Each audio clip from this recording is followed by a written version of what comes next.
Berlin, autumn, 1922. A man, let's call him Hans, pushes a wheelbarrow down the Friedrichstrasse. He's not hauling bricks. He's not transporting goods. He's going to buy a single loaf of bread. The wheelbarrow is full of paper, millions of marks. By the time he reaches the bakery, he will need billions. The air is thick with the smell of burning paper. It has become cheaper to burn the papier mark for fuel than to buy firewood. A lifetime of savings, a father's pension, a child's inheritance, all of it now just kindling. We are told this was a tragedy, a horrific, unforeseen economic disaster, a spontaneous event born from the chaos of war. The history books tell a simple story. Germany, crushed by the Treaty of Versailles, was forced to pay impossible war reparations. A weak and desperate Weimar government, with no other options, turned on the printing presses. They accidentally unleashed a monster. They call it hyperinflation, a word that sounds like a natural disaster, a hurricane, a flood, an act of God. But what if it wasn't an accident? What if it wasn't a tragedy, but a demolition? What if it wasn't incompetence, but a plan? What if the great German hyperinflation of the 1920s was not a failure, but a test? A brutal, ruthlessly effective experiment conducted by central bankers to discover just how much financial poison a modern society could absorb before it finally broke. And more importantly, what it would accept next. To understand the secret of 1922, you have to look past the wheelbarrows and the crying widows. You have to ignore the official story. You have to look at who really held the power. The story doesn't begin with the politicians in the Reichstag. It begins, as it always does, behind the closed doors of a central bank. The bank was the Reichsbank, and its president, a man named Rudolf Havenstein. The official narrative paints Havenstein as a fool, a stubborn, incompetent bureaucrat who, when faced with a fire, poured gasoline on it. He famously declared the Reichsbank's primary duty was to provide the currency the market demanded. If the market demanded more, he would print more. He installed new, high-speed presses. He ran them 24 hours a day. He printed money on a scale that defied human comprehension. But Havenstein was not a fool, and he was not acting alone. He was a central banker, a member of an exclusive international club, a club that included men like Montague Norman of the Bank of England and Benjamin Strong of the U.S. Federal Reserve. These men spoke a different language. They didn't see nations, they saw ledgers. They didn't see people, they saw liabilities. And in 1920, the entire world was drowning in a liability it could not pay: war debt. The Great War had been the most expensive conflict in human history. It was financed not with taxes, but with bonds, promises, IOUs. Every major power, the victors and the vanquished, was hopelessly in debt. The gold standard, the bedrock of the 19th century financial world, was a shattered relic. The powers that be had a problem, a mathematical problem. The debts were too large. They could not be repaid. They had three choices. One, default. Simply admit the bonds were worthless. This would cause an immediate, catastrophic collapse of the entire banking system, as bonds were the primary assets held by every major bank. This was unacceptable. Two, austerity. They could force their populations into decades of crushing poverty, taxing them into oblivion to slowly pay down the impossible debt. This was politically dangerous. It would lead to revolution. Or there was a third option, a hidden option. You could inflate the debt away. You could keep the promise to pay the bonds, but pay them with a currency that was, day by day, becoming utterly worthless. It was a brilliant, cynical solution. But would it work? Could you intentionally destroy a major industrial currency and maintain control? They needed a laboratory, a test subject. Welcome to Weimar, Germany. The official story, that reparations caused the inflation, gets the timeline wrong. That's the first clue.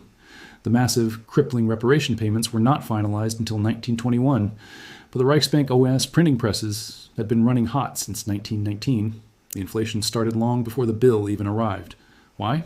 Havenstein was monetizing the debt, a polite clinical term for a heist. Here is the mechanism. It is the most important financial secret of the 20th century. Step 1. The German government issued new debt bonds to pay its old debts and cover its daily expenses. Step 2. The Reichsbank, the central bank, bought those government bonds. Step 3. How did the Reichsbank pay for them? It didn't use savings, it didn't use gold, it simply created the money. It printed brand new marks and loaned them to the government. It's a closed loop, a snake eating its own tail. The government gets its cash, the central bank gets a new asset on its books, the government's IOU, and the public gets the bill in the form of a currency that is quietly, then suddenly, losing all its value. At first, no one noticed. Prices crept up. In 1919, things cost maybe twice what they did in 1914. People grumbled. They blamed profiteers. They blamed supply chains from the war. They blamed everyone except the one institution creating the new money. The central bank was invisible, just as it's designed to be. By 1921, prices were 18 times higher. By 1922, they were 300 times higher. The test was in full swing. And here's the crucial part, the part the history books leave out. Who benefited?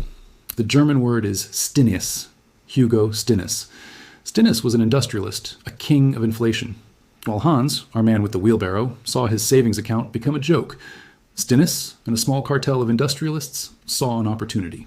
They went to the Reichsbank and took out massive loans, billions of marks. They used this nearly free money to buy real things: factories, coal mines, newspapers, shipping lines, apartment buildings. They borrowed in paper. They purchased in steel. Then they waited. As the hyperinflation exploded, the value of their debt evaporated. A loan of 100 million marks, a fortune when they took it, was now the price of a postage stamp. They paid it back in full with worthless paper. They had laundered their debt. They had traded paper for assets. The middle class, the Bürgertum, was annihilated.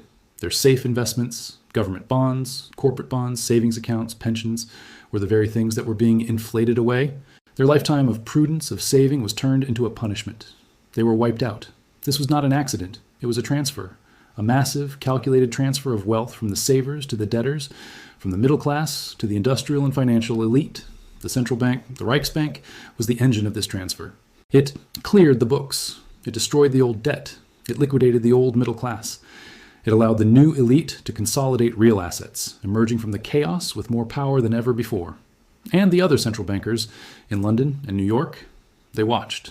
They took notes. They saw that a society pushed to the brink will not rise up against the source of the problem. They will blame the bakers. They will blame the foreigners. They will blame each other.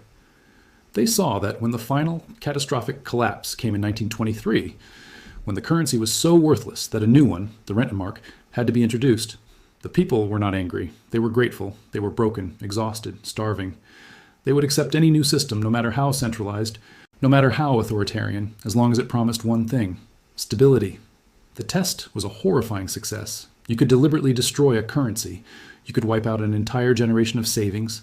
You could transfer all real wealth to a select few. And the public, in the end, would thank you for it. The playbook was written. It's a terrifying story, a historical curiosity, a tragedy from a bygone era. We tell ourselves it could never happen again. We are more sophisticated. Our central banks are independent. Our systems are stronger. But what if it is happening again? What if the 1922 test wasn't just history, but a playbook? Fast forward 100 years. The names have changed. The technology is different. The suits are sharper. But the pattern is identical. The year is 2020. A global crisis hits, a pandemic. The world grinds to a halt. Supply chains freeze. Businesses are shuttered. Fear is everywhere. And governments, we are told, must act. They must support the economy. They must provide stimulus. The official story, broadcast 24/7, is one of rescue. Jerome Powell at the U.S. Federal Reserve, Christine Lagarde at the European Central Bank. They appear on our screens, their faces calm, their language measured. And they are using their tools. They are providing liquidity. They assure us that any resulting inflation will be transitory. Transitory, a word chosen with clinical precision, a word meant to calm, a word meant to soothe, a word meant to deceive. Because what really happened in 2020, the real crisis wasn't the virus. The real crisis, just like in 1919, was debt. The financial system was already broken. It had been on life support since the great financial crisis of 2008. For over a decade, central banks had kept interest rates at zero. They had pumped the system full of quantitative easing to keep it from collapsing under its own weight. But it wasn't enough. By 2019, the system was choking. Corporate debt, government debt, personal debt, all at all-time highs. The everything bubble was beginning to tear at the seams. The system needed a new excuse. It needed a new crisis. The pandemic wasn't the cause of the financial collapse. It was the cover. It gave central banks the political permission to do what they had been desperate to do all along: unleash the printing presses on a scale that would make Rudolf Havenstein blush. And they used the exact same mechanism as 1922. In America, the U.S. Treasury issued trillions of dollars in new bonds to fund stimulus checks and business loans. And who bought those bonds? The Federal Reserve. They didn't use savings. They didn't use gold. They created trillions of new dollars, digitally, with a few keystrokes. They call it quantitative easing. It's the 1922 Reichsbank playbook, just with a better marketing department. It's the same closed loop. The Treasury gets its cash. The Fed gets a new asset on its books. And the public gets the bill. At first, just like in 1920, no one noticed. The stock market roared back to life, fueled by this new fake money. Asset prices went to the moon. Then the inflation began. First, they told us it wasn't happening. Then they told us it was transitory. Then they blamed supply chains. They blamed Putin's price hike. They blamed greedy corporations. They blamed pent-up demand. They pointed the finger at everyone, except the single institution responsible for creating the new money. The central banks remained invisible, above the fray. But we feel it. We are all Hans with the wheelbarrow. We just haven't realized it yet. Your wheelbarrow is your grocery bill. It's your gas tank. It's your power bill. It's the rent check that just went up 20%. It's the house you can no longer afford. This is the hyperinflation. It's just slower. It's a controlled demolition. Your savings account, earning 0.1%, is being eroded by an official inflation rate of 8%, and a real inflation rate that is far higher. It is a silent, invisible theft of your future, a wealth transfer happening right now in plain sight. And who is benefiting? Not you. The beneficiaries are the same as in 1922, the debtors, the governments who are inflating away their trillions in unpayable debt.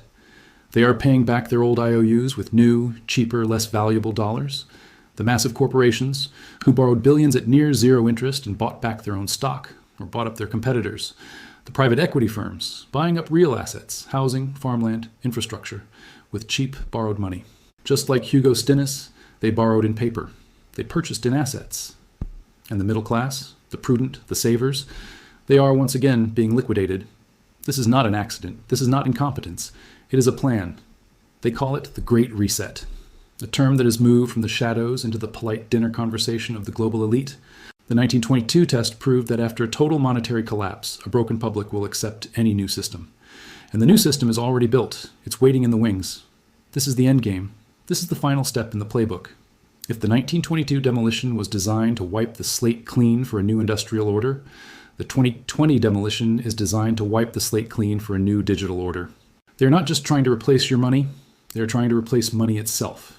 They call it a central bank digital currency, a CBDC. It's sold to us as progress, it's convenient, it's efficient. What it is the final tool of control.